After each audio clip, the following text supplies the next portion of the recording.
Y vamos a comenzar como bien decíamos, vamos a comenzar con este webinar que hemos titulado Expectativas docentes y aprendizaje, porque nuestras expectativas docentes algo tienen que ver con el aprendizaje de nuestros estudiantes, impactan en su rendimiento escolar.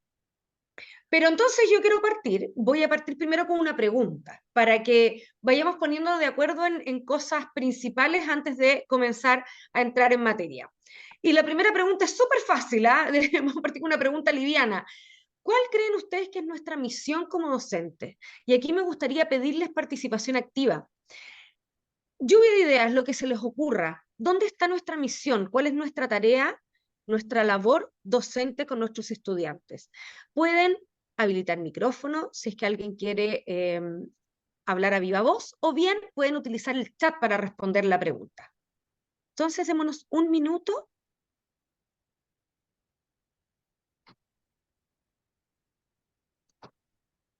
Y vamos enviando las respuestas. Lorena ya escribió algo en el chat.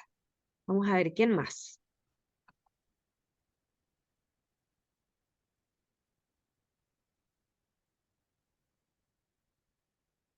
¿Quién más podría complementar lo que dice Lorena? Lorena escribe dejar huellas.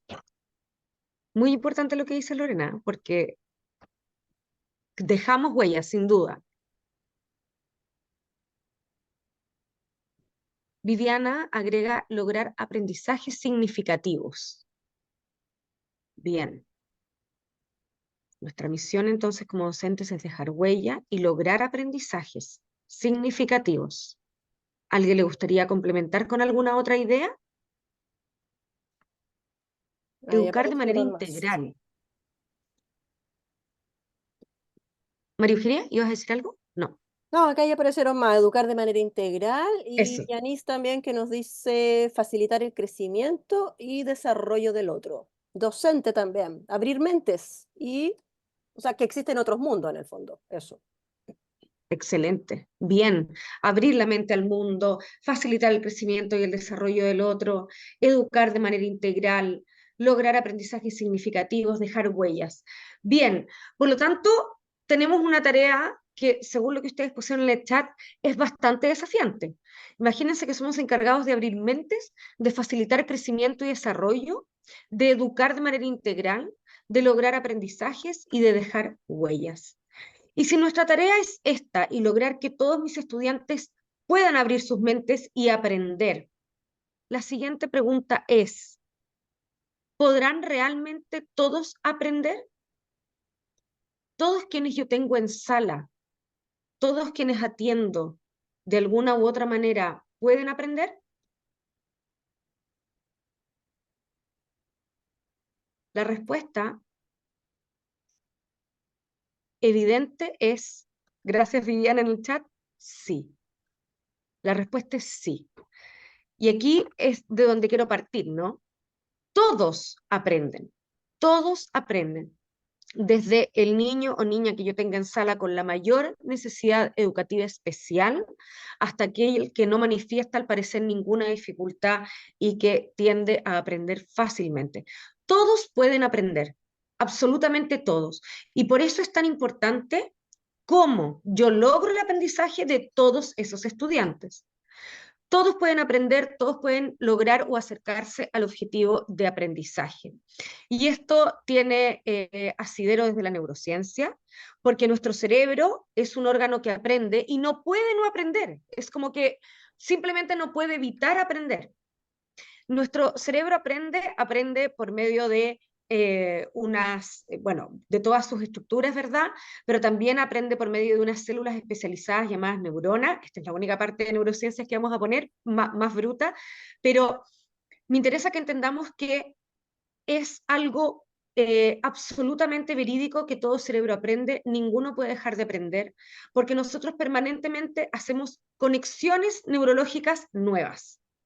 Armamos caminos nuevos, circuitos nuevos cada vez que aprendemos algo. Podemos generar neuronas nuevas. De hecho, hasta mucha edad, antes se creía que los adultos mayores ya no tenían neurogénesis y hoy se sabe que sí. Por lo tanto, todos podemos aprender. Además, aprendemos por medio de que estas neuronas a veces cuando encuentran que esto ya es conocido, repetido y lo voy a usar harto, hacen algo que se llama potenciación sináptica. Hago esta ruta más rápida, más fácil, me asocio con diferentes neuronas para responder más rápido y entonces nuestras respuestas mejoran. Pero también aprendemos a desechar aprendizajes, aprendemos a desechar información y también nuestro cerebro poda conexiones. Esto parece que ya no es tan útil, no es algo que vayamos a usar, simplemente empieza a desaparecer esa ruta creada.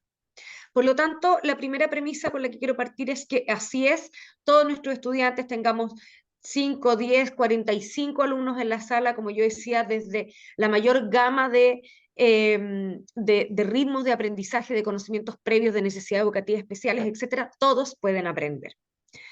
Y es fundamental partir con esto porque ahora viene la segunda pregunta. Entonces, ¿de qué depende qué aprenden y cuánto aprenden? Porque vemos en nuestra sala diferentes ritmos de aprendizaje. Vemos estudiantes que están ahí aprendiendo, levantando la mano, participando, escribiendo, y vemos otros que al final de la clase están muy confundidos, parecen no haber logrado los objetivos. Mi pregunta es, ¿de qué depende? ¿Qué aprenden nuestros estudiantes? ¿Y cuánto aprenden? Ideas. Aquí aprovechen de hacer lluvia de ideas. Tiremos ideas en el chat. O si alguien quiere tomar la palabra, maravilloso para que yo no sea la única que hable. ¿De qué depende?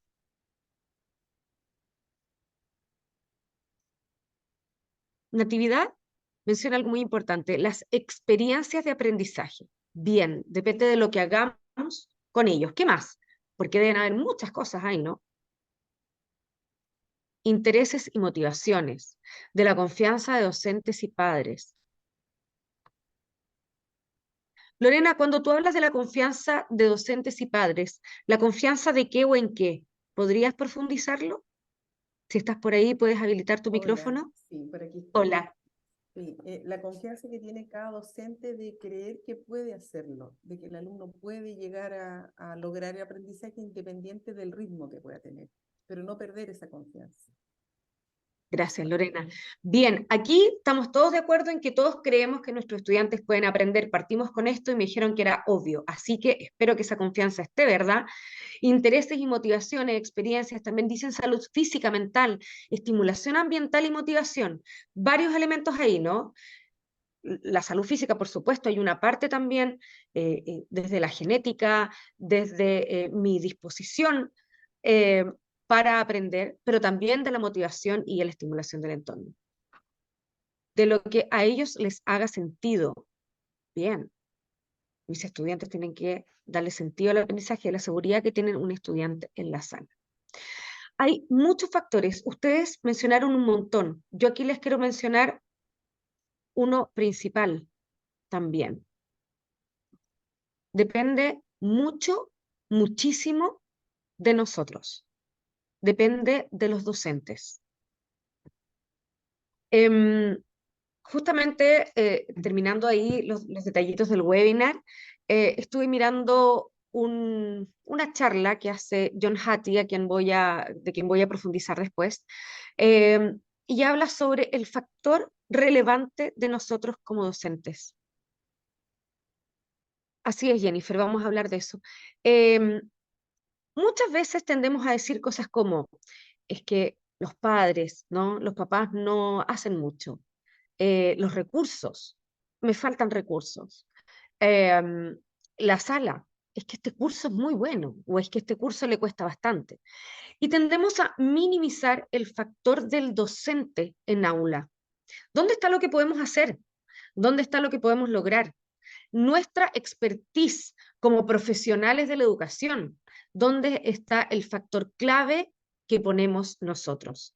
Bueno, evidentemente es multifactorial, ya el de qué aprenden, pero vamos a ver que mucho depende de nosotros. Para pensar en de qué depende que mis estudiantes aprendan más o menos, utilicé a Tracy Tokuhama Espinosa.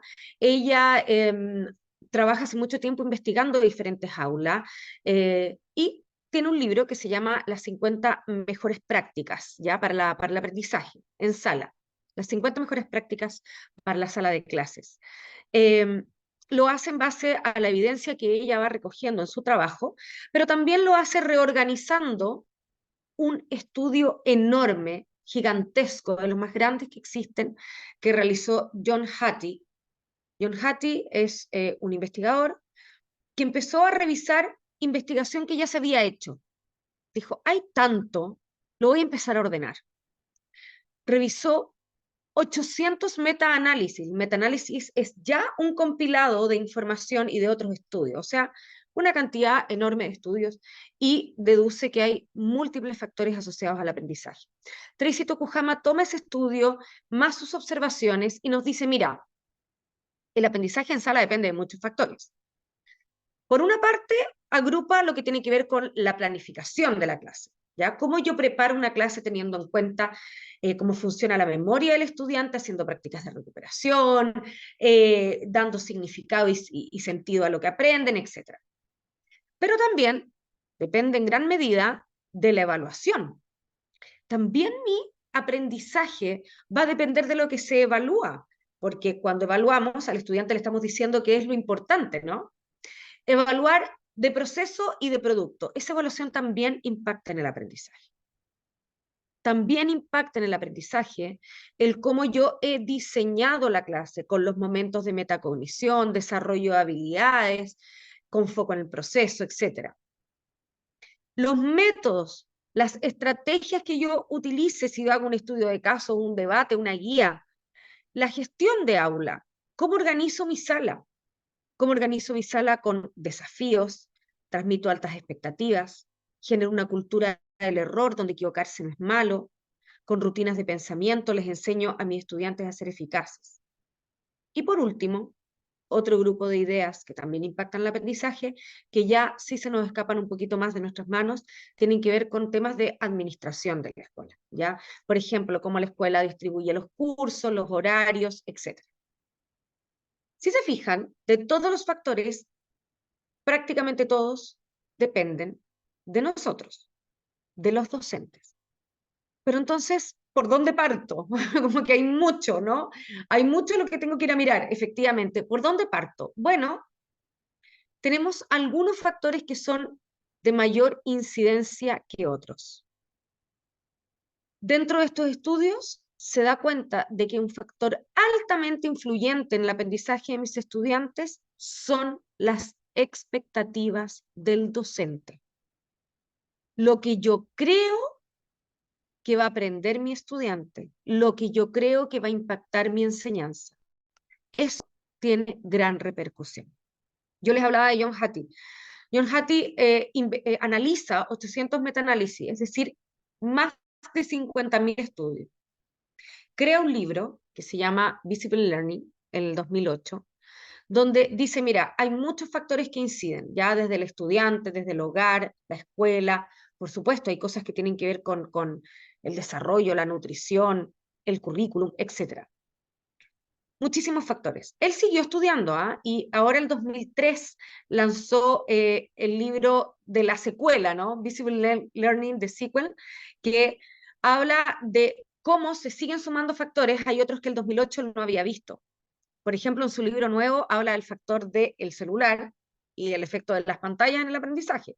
Eso no lo tenía antes, en el 2008.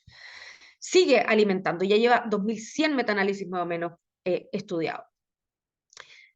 Entonces ahí tenemos una tremenda fuente de información basada en evidencia que nos puede decir por dónde partir, por dónde parto, qué hago para mejorar el aprendizaje.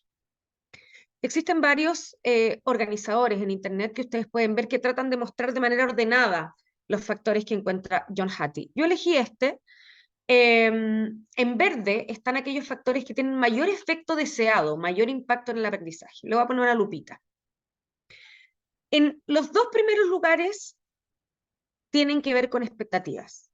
El primer lugar habla de la eficacia colectiva del profesorado, un término un poco rebuscado para decir, o quizás que no nos es tan familiar, para decir que lo que nosotros, de manera colectiva, los profesores, creemos que podemos hacer con el aprendizaje y creemos que es el impacto de la educación, es un factor determinante.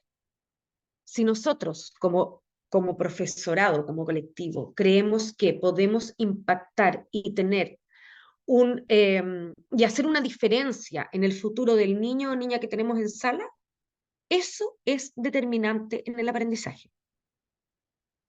Y no sé si a ustedes les ha pasado, pero yo he ido en varios contextos, en varios colegios diferentes, y en muchos lugares los profesores parten contándome que aquí no vamos a poder hacer mucho.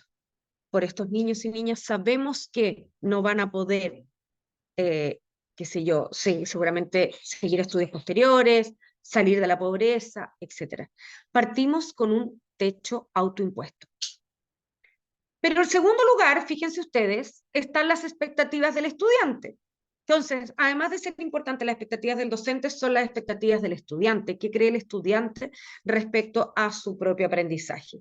¿Y de dónde salen las expectativas del estudiante? Vamos a ver que muchas veces de las expectativas del docente. Por supuesto, de todos los adultos significativos que vamos alimentando esa expectativa. Lo que le dicen en la casa, sus resultados, lo que pasa en la escuela, pero también lo que no decimos, lo que hacemos. ¿Qué oportunidades doy? ¿Qué retos doy? ¿Qué desafíos doy? También dice mucho de nuestras expectativas. Ahora yo pregunto, la palabra expectativa aquí aparece muy notoria, pero ¿qué son las expectativas? ¿Quién me podría responder esto? A ver si alguien se ofrece ahí de voluntario o voluntaria o escribe en el chat. ¿Qué son las expectativas? ¿Cómo lo podrían definir? ¿Qué entienden? Unos segunditos ahí hasta que alguien se atreva.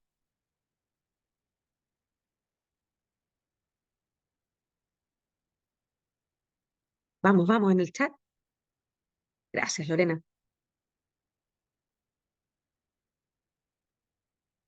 Bien, lo que espero, la proyección, lo que yo creo que va a pasar. La expectativa, una de las cosas que quería utilizar para que tratáramos de pensar, es lo que yo pienso, por ejemplo, cuando voy a emprender un nuevo desafío o tomar un curso. ¿En qué piensan ustedes antes de tomar un curso? Hoy me voy a matricular a un diplomado, a un magíster. Yo por lo menos no me matricularía a un magíster en economía. No solamente porque no sea un tema, porque sí me interesa la economía, no es un tema que no me interese. ¿Por qué no lo tomaría? Bueno, ahí Viviana pone algo importante en el chat, la esperanza de aprender. No lo tomaría porque creo que se me haría muy difícil. Así que no lo voy a tomar. Cuando yo levanto la mano en una clase o en acá mismo, ¿cuándo decido levantar la mano? ¿Cuándo decido opinar?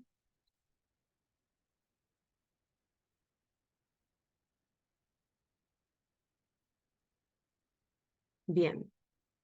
En el chat ponen cuando tengo confianza, cuando estoy segura. Decido opinar si creo que lo que voy a decir tiene algo que ver, es un aporte, va a ser bien recibido, porque si creo que lo que voy a decir es una tontera, voy a hacer el ridículo, lo más probable es que no levante la mano. Bien, a menos de que me quiera validar con eso en algún grupo. Y bueno, ¿en qué tipo de desafío entonces prefiero no involucrarme? No me voy a involucrar en aquellos que creo que no me manejo bien, que no puedo aportar, que no puedo aprender mucho porque quizás mi brecha inicial es muy mayor.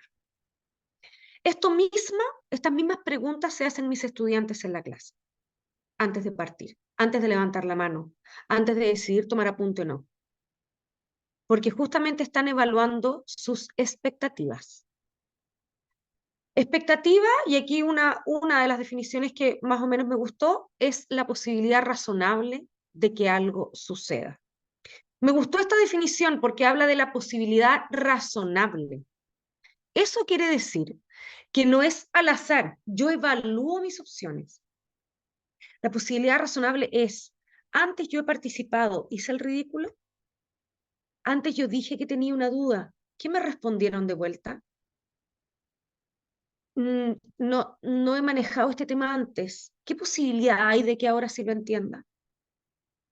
Por lo tanto, yo evalúo con toda mi información previa si hay posibilidades de que algo suceda, de que voy a hacer el ridículo o de que voy a aportar, de que voy a aprender o de que en realidad se me va a hacer muy complejo. Evalúo esa posibilidad y tomo una decisión. Como veíamos, John Hattie nos habla de que nuestras expectativas como docentes son determinantes, un factor de altísimo porcentaje de influencia en el aprendizaje de mis estudiantes. Y las expectativas de mis estudiantes, que se alimentan de mis expectativas también son importantísimas. Están ahí en los primeros lugares de injerencia en el aprendizaje. Quiero que vean estas frases y me digan, o no me digan, pero que piensen si alguna vez las han dicho. Léanlas, por favor, ustedes en silencio.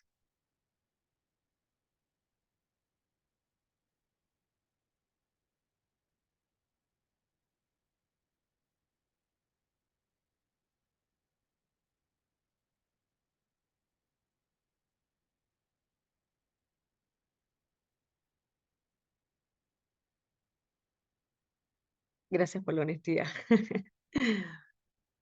En varias oportunidades.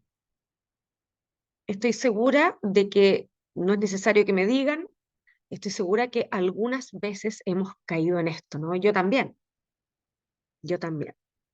Y tenemos los cursos buenos y los cursos difíciles. Y tenemos los estudiantes participativos y los estudiantes invisibles. Y tenemos los estudiantes flojos, ¿no? Y los estudiantes esforzados. Y tendemos a llenar de expectativas nuestra sala y nuestro quehacer docente. Estas frases que están aquí son comunes y seguramente hay millones de más que a ustedes se les podrían ocurrir, que el problema es que podemos decirlas en un recreo un profesor, en la casa cuando llego a desahogarme el día. El problema es que aunque yo no las diga, se notan. Vamos a ver cómo. Primero, es fundamental, bueno, entender y enmarcar esta idea que puse aquí. Un segundo, ahí. Cuando emprendemos un nuevo desafío, evaluamos nuestras posibilidades de éxito. Si la meta es muy compleja, puede que prefiera evitar el esfuerzo. En cambio, si creo tener herramientas para el logro del objetivo, es más probable que persevere hasta agotar esfuerzos.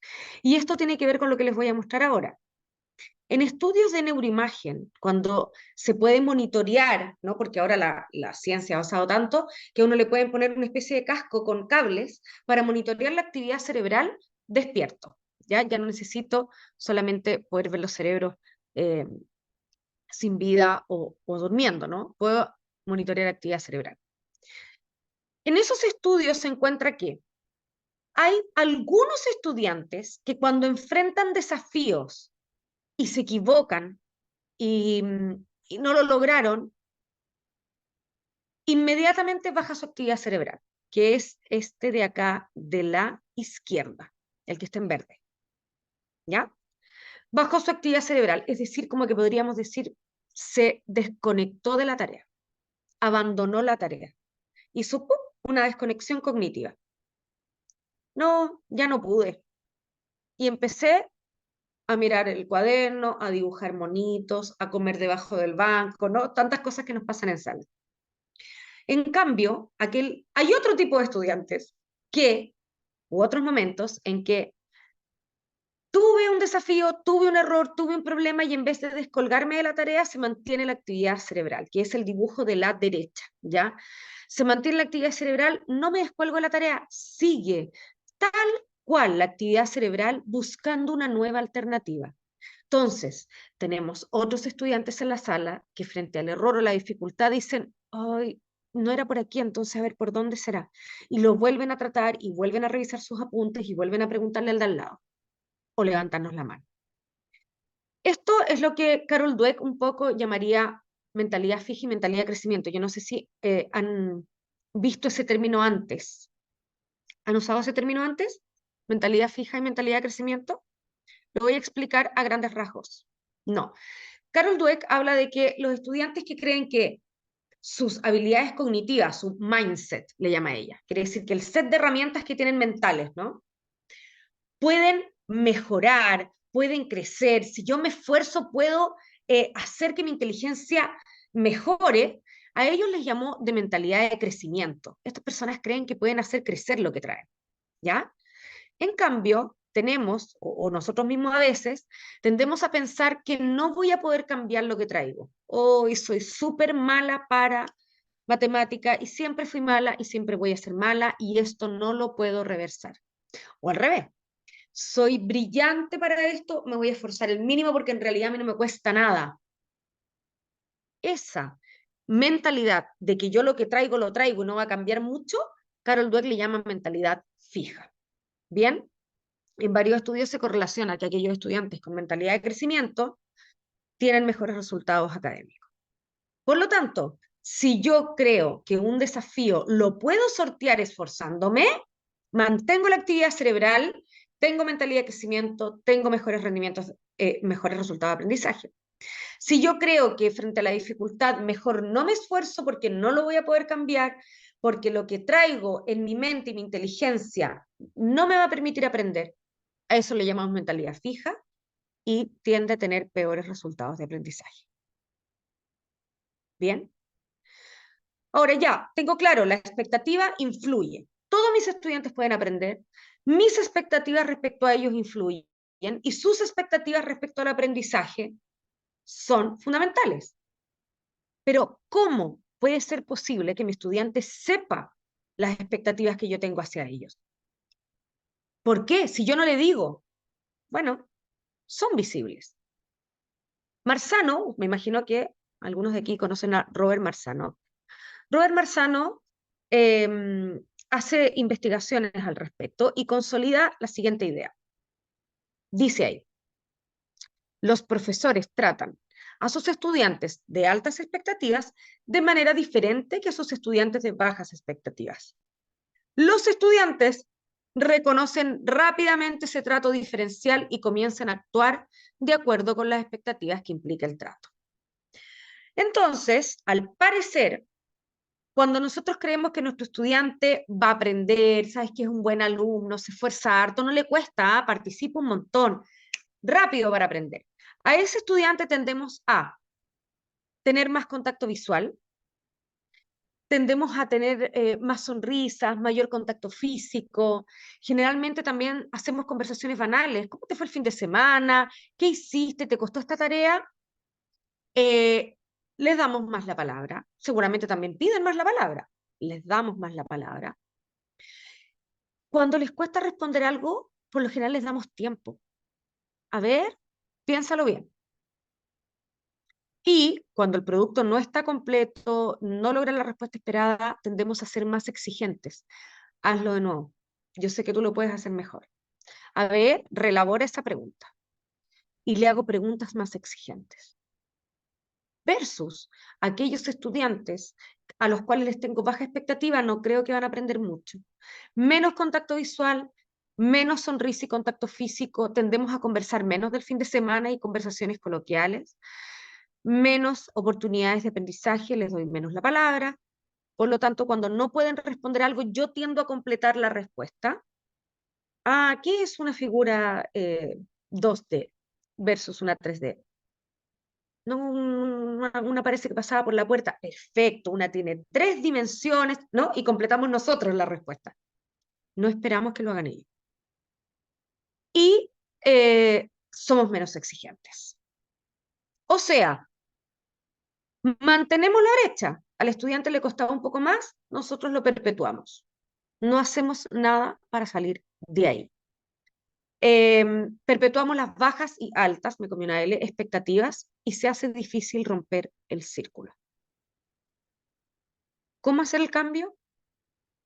Siempre Marzano también nos dice diagnosticar para poder cambiar. ¿Cómo diagnosticar? Primero, yo recomiendo muchísimo grabarse clases. Grábense ustedes mismos, pongan el celular al fondo de la sala y se graban una clase. Y traten de identificar con quién tienen un trato diferenciado. Otra manera es que en la clase tengan una lista impresa del curso y que a medida que van participando los estudiantes, ustedes vayan tiqueando quién participa. Y se van a dar cuenta inmediatamente a quienes no vemos en la sala. Tanto así que a veces uno le pregunta, ¿vino tal persona? No sé si vino hoy día. Se nos hacen invisibles los estudiantes a los que no les damos la palabra. Que observen y analicen cómo responden frente al error. ¿No estaré yo haciendo algo que impide que los alumnos que tengan mayores dificultades me muestren? Monitorear cómo retroalimentamos el aprendizaje y observación entre pares, aulas abiertas. Y aquí lo voy a pasar rápidamente porque con los minutitos que queda quiero ahondar en esto. ¿Qué podemos hacer para que desarrollen altas expectativas? Algunas ideas generales. Primero, tenemos que ser claros lo que esperamos de cada uno y las estrategias que vamos a utilizar por conseguir el objetivo. Si yo tengo claro el objetivo de mi clase, mis estudiantes tienen que tener claro el objetivo de la clase. Y vamos a pensar juntos y mirar juntos las estrategias que me van a llevar al objetivo de aprendizaje. Si alguna no está funcionando, entonces vuelvo a repensar la estrategia para que aprendan. Fundamental, y también sale dentro de los factores importantísimos que tienen que ver con el aprendizaje de John Hattie, retroalimentación y metacognición. Tengo que darme espacios para decirle al estudiante no solamente que se sacó un 3, sino por qué se sacó esa nota. ¿Dónde estuvo la dificultad? Tú no eres malo para matemáticas, no eres mala para química, no eres malo para lenguaje, no eres malo para arte. Lo que a ti te falta es poner la atención en la instrucción, lo que te falta es solamente la reagrupación, tienes una dificultad en la técnica, para yo saber dónde tengo que ajustar. Fundamental también, realizar preguntas abiertas, amplias y desafiantes. Los desafíos para nuestros estudiantes son leídos como que confían en mí. Bien, lo fácil, que me hagan todo, a veces significa que quizás yo no puedo hacerlo solo. Preguntas abiertas. No preguntemos conceptos cerrados. Es muy triste, en varios estudios sale que de las 45 preguntas que hacemos en sala, 43 se responden con un concepto, una palabra, una idea de memoria. Entonces, tenemos que cambiar eso. Hay un video muy interesante que yo se los recomiendo de Melina Furman. Se llama Preguntas para pensar. Es una charla TED. Melina Furman, Preguntas para pensar. Ahí sí después lo podemos escribir en el chat. Y ella habla justamente de cómo muchas veces hacemos preguntas y el estudiante está pensando en la respuesta que espera el docente, ¿no? ¿Qué tengo que decir? ¿Cuál es ese concepto? En cambio, cambiemos, preguntemos algo abierto. Melina Furman en ese video dice, en vez de preguntar, por ejemplo, a las características de los seres vivos, pregúntele a mi estudiante cómo puedo hacer para saber si la levadura está viva. ¿Qué se les ocurre hacer? Es una pregunta mucho más amplia y abierta. Melina Furman. Y el video se llama, Furman, así como se escucha. Y el video se llama Preguntas para pensar. Es la charla TED. Bien. Gracias. Perfecto. Ahí quedó en el chat. ¿Qué más? Sumamente importante y relacionado con mentalidad de crecimiento y mentalidad fija. Nosotros tenemos que poner el acento en el proceso y no solo en el resultado. La nota no es lo fundamental, incluso para aquellos estudiantes que tenemos con buen rendimiento académico. Vayan al proceso. ¿Cómo lo hiciste? Me encanta que participes en clase. He visto que no estás tomando apunte y me preocupa. No estás poniendo atención. ¿Cómo podemos mejorarlo? Vamos al proceso porque en el proceso está la clave del cambio. El resultado es una consecuencia. Bien, tenemos que enfocarnos en el proceso. Así le vamos a enseñar a nuestros estudiantes que su mindset, sus recursos y su inteligencia puede crecer porque depende de ese proceso. Vamos a estimular mentalidad de crecimiento. evitar etiquetas. No digan que es desordenada, que es brillante, que es irresponsable, porque el es muy difícil de cambiar. Vamos a la conducta. Lo veo nuevamente conversando. ¿Por qué está distraído? ¿Qué le pasa?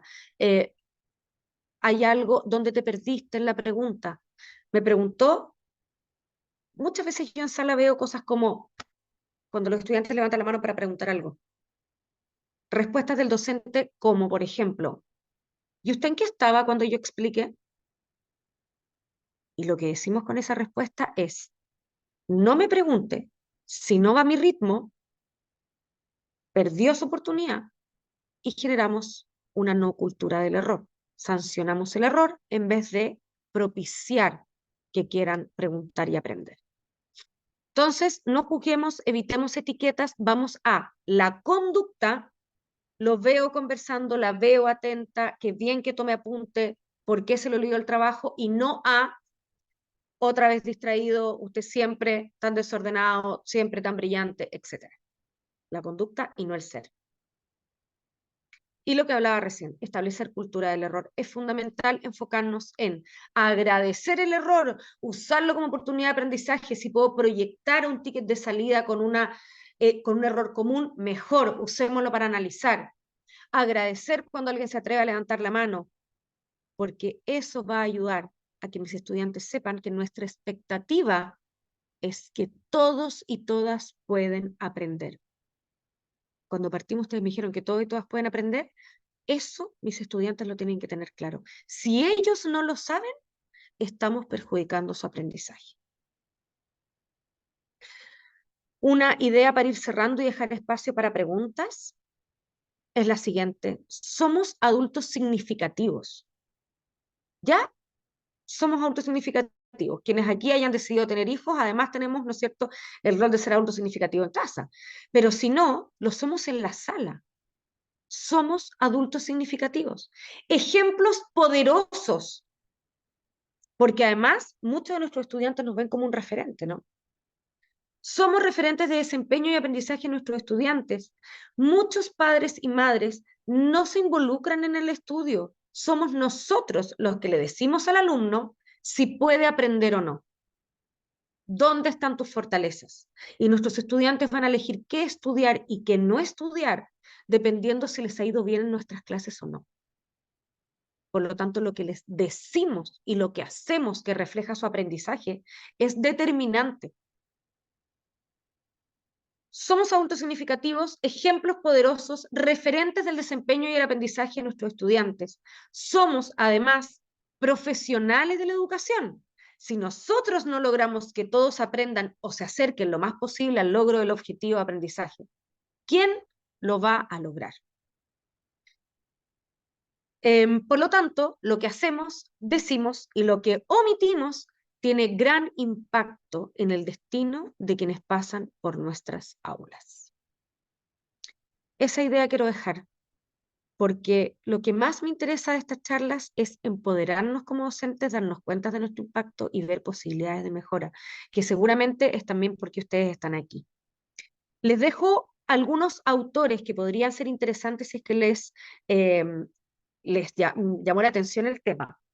Bruce Lipton es de lo más poco tradicional que hay, es un biólogo, pero un biólogo que habla mucho sobre cómo nuestras creencias, lo que creemos sobre nosotros mismos, va determinando nuestro actuar, y lo combina ahí con epigenética, cómo esto incluso puede llegar a modular nuestros genes, ¿ya? Muy interesante lectura. Carol Dweck, que habla sobre mentalidad de crecimiento y mentalidad fija. Hay un montón de material en la web de ella que pueden investigar, porque hay harto ahí en la sala que podemos hacer para estimular mentalidad de crecimiento. La mentalidad de crecimiento se ha visto que no es muy transferible. O sea, lo que yo hago en mi sala va a servir para mi sala y mi clase. Efecto Pigmalión, y esto lo pusieron ustedes en el chat, está estudiadísimo, como yo les decía, 800 metaanálisis, o sea, hay una cantidad de investigación acumulada enorme que dice lo mismo. La expectativa del docente influye significativamente en el aprendizaje del estudiante. No es solo una teoría. Robert Marzano, ahí les dejo el link de la página donde pueden ver también cómo se notan nuestras expectativas en la sala. y la página donde ahí sale un video muy interesante de John Hattie, donde habla de su trabajo de Visible Learning. Está esa página y también está su página, que es Visible Learning Meta, así se llama, donde también pueden ver indicadores involucrados al aprendizaje. Ahí hay un video que pueden revisar que le pueden poner traducción simultánea. Eso, hasta aquí mi presentación y los dejo a ustedes por si quieren hacer preguntas o comentarios. Gracias. Muchas gracias, Carolina, por tu presentación, exposición tan clara de este tema tan relevante que de repente, como tú decías, desde las etiquetas nos movemos y a veces sin darnos cuenta que estamos operando desde una etiqueta, desde un sesgo, y obviamente eso cómo puede limitar finalmente, y bueno, termina impactando, ¿no es cierto?, a los propios estudiantes. Una etiqueta que uno puede decir es para mejor lo que estoy diciendo, pero claro, está señalando que es de ese modo. Y eso ya es generar una etiqueta sin duda. Por Eso que favor, tú ¿qué dices, María espacio Eugenia, para las preguntas? Sí, sí, por favor. muy importante, porque hay veces, hay etiquetas que, como tú dices, creemos que son favorecedoras, Claro, ¿ya? para mejor, sí, Cuando le sí. decimos al estudiante es que es El rótulo brillante, positivo. Ujú. el rótulo positivo. Y muchas veces lo que hacemos es básicamente decirle, usted nació con un don, Mm, agradézcalo y no haga nada más, ¿ya? claro. Y estamos generando algo contraproducente en educación, que sabemos que nuestros frutos son proceso del esfuerzo y del trabajo. Va a llegar un día donde van a aventajarlo todos los que se han esforzado, y quien se quedó ahí esperando que solamente lo que traía le funcionara se va a quedar atrás. Sí, que es un poco lo que habla Carol Dweck, que en el fondo, desde esa mentalidad fija, ¿no es cierto?, el mindset, tú puedes operar, pero claro, como también desde el error o el poder creer que se puede mejorar, finalmente terminas impactando y ampliando esos horizontes de los que hablábamos al inicio. Yo fui poniendo ahí varios de los autores que fuiste relatando durante tu presentación. Obviamente nos pusiste en la última diapo la bibliografía, así que Muy también bien. para que tengan acceso ahí a lo que está en el chat. Y por favor, si hay preguntas, han habido comentarios de muchas gracias, de excelente presentación, aplausos, Carola. Por favor, preguntas, comentarios para nuestra relatora antes de cerrar. Adelante. Gracias, Viviana. Vamos, pueden habilitar micrófono, no hay problema. Y ahí tiré todos Quizás, desde el inicio, los relatores, de la Tracy, genial. de John Hattie, la Carol, Rod Marzano y la Melina Furman con las preguntas para pensar. Bien. Es Melina una Furman también tiene un libro muy entretenido que se llama Enseñar Distinto. Ya se los enseñar recomiendo, distinto. Enseñar Distinto. Perfecto, Melina Furman. Bien, quizás alguien quiera aportar algo también, algo que quizás ha visto desde su propia experiencia y nos pudiese compartir relacionado al tema Yo o tengo pregunta. una pregunta que me llegó por, como cuando te las hacen privadas, pero te la voy Sí. a transmitir para que, a ver, nos puedas comentar un poquito. Bueno, aparte de felicitar tu exposición muy clara, precisa y con autores relevantes y además bibliografía actualizada. Se agradece mucho eso en nuestra audiencia de hoy. La pregunta, a ver, ¿qué estrategias y prácticas podrían implementarse en el aula para fomentar expectativas positivas y, como dijiste tú, empoderadoras en los estudiantes, independiente, yo creo que esto es la clave, de su historial académico o características individuales? Bien, yo creo que primero lo que decíamos, ¿no? Primero es creer que ese estudiante con su historia, con sus características, etcétera, puede aprender. Ya partimos de ahí hablando y todos dijimos que podían aprender. Y esto es relevante porque a veces uno va a las salas y ve niños y niñas con algún diagnóstico, con algún tema, que están pintando un mandala, haciendo algo que no tiene que ver con una tarea necesariamente pedagógica. Y muchas veces eso no refleja nuestra convicción de que pueden aprender. Eh, Se ha visto incluso que el número de estudiantes por sala no es no es un factor, incide, pero no es un factor altamente incidente del aprendizaje. Por lo tanto, ahí muchas veces tendemos a verlo como una gran limitante y en realidad sí limita, pero no de manera tan importante. Por lo tanto, estrategias, creo que lo primero es, si tuviésemos que partir en orden, a mí me gustaría decir que lo primero es generar una cultura escolar con cultura del error, donde yo les decía, me acostumbro a decir, a preguntar, tengo la disposición para responder, doy un espacio en mi sala para retroalimentar. Hoy día con la priorización curricular tenemos una ventaja. Como docentes siempre hemos ido corriendo con el contenido. La priorización curricular nos debería ayudar a buscar este espacio. ¿Ya? Hoy día tenemos más tiempo que antes. Ya post pandemia ya nos tuvimos que hacer cargo de todo ese desajuste emocional, ¿verdad? Pero ya deberíamos estar en tierra firme para empezar a aprovechar esos tiempos.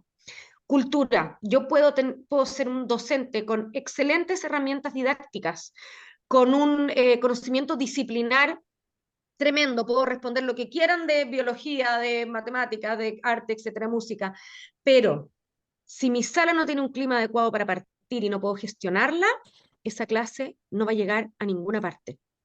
Y mi expertise didáctica y mi expertise disciplinar no se va a poder ver ni va a poder tener frutos en el aprendizaje de mis alumnos si primero no utilizo estrategias de gestión de aula. Por lo tanto, cultura del error, un espacio donde nos importa el aprendizaje de todos y que mis estudiantes estén convencidos de que me importa el aprendizaje de todos. Todas las preguntas son importantes. Después me puedo acercar uno a uno a decirle al estudiante, usted me preguntó por qué estaba conversando para el lado, yo lo noté. Y ese pequeño detalle además va a hacer sentir importante a ese niño o niña, ¿verdad? Pero en mi sala respondemos la pregunta, porque es fundamental generar esa cultura para poder partir. Viviana agrega en el chat, el factor más significativo es el docente. ¿Cómo podemos trabajar con aquellos que tienen muy incorporados estos conceptos, a veces limitantes, que ni ellos no perciben como negativos? Yo decía, Viviana, primero diagnosticar, grabarse y mirarse entre pares debería ser una práctica común. Lamentablemente, nuestra cultura en Chile es de aula cerrada, ¿no? En otros países, tanto que se mira Finlandia, en Finlandia la sala es abierta. Uno en horas libres puede ir a ver a los compañeros de sala. Eso es fundamental, porque a veces no nos damos cuenta. Apretamos el piloto automático y hacemos lo que hacemos siempre. Recomiendo grabarse, recomiendo que se miren y que se den feedback. Y una vez que he diagnosticado que seguramente estoy cayendo en una práctica que no favorece el aprendizaje de mi sala, planifiquen, escriban paso a paso cómo la van a cambiar. Que no quede solo en el diagnóstico, porque puedo decir, mañana lo voy a hacer mejor, pero uno vuelve a apretar el piloto automático. Escríbalo, planifíquelo, llévese a la hojita de registro del curso, busquen herramientas donde haya evidencia para poder ir observando el cambio. Eso, Viviana, sería mi recomendación. Absolutamente. Cultura del acompañamiento docente. Sí. Eso. ¿Alguna otra pregunta o comentario?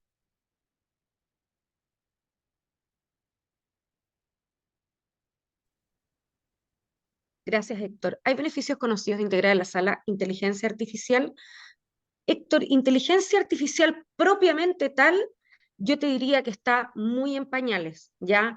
Hay varios estudios respecto a gamificación con elementos digitales, cultura digital, alfabetización digital, etc. Hay estudios. Y en ese sentido hay que distinguir, la alfabetización digital es absolutamente importante y por lo tanto, si nosotros queremos educar niños, jóvenes, para que sean ciudadanos contextualizados en nuestra sociedad, nada de lo que esté pasando en nuestra sociedad debería estar afuera de nuestra sala. Por consiguiente, si mi niño o niña, mi joven, va a tener que trabajar mañana utilizando inteligencia artificial, tenemos que incorporarlo en aula. Dicho esto, una cosa es lo que vamos a enseñar y otra cosa es la herramienta con la que vamos a enseñarlo. Recomiendo que sea con herramientas del establecimiento y no, por ejemplo, con el teléfono particular de los estudiantes. ¿Por qué? Simplemente porque el teléfono tiene otros distractores. Tiene juegos, tiene notificaciones, que eso sí se han visto que perjudican la concentración y el aprendizaje. Pero si respondiendo a tu pregunta, hay poco todavía inteligencia artificial, pero tenemos que educar a ciudadanos y ciudadanas que se tienen que insertar al mundo laboral. Así que vamos a tener que ver cómo introducirlo en educación de manera que sea favorecedor.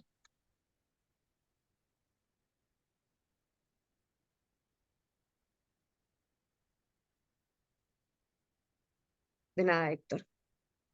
Gracias, Héctor, gracias, Viviana, por las preguntas, los comentarios también del resto de los participantes. No sé si hay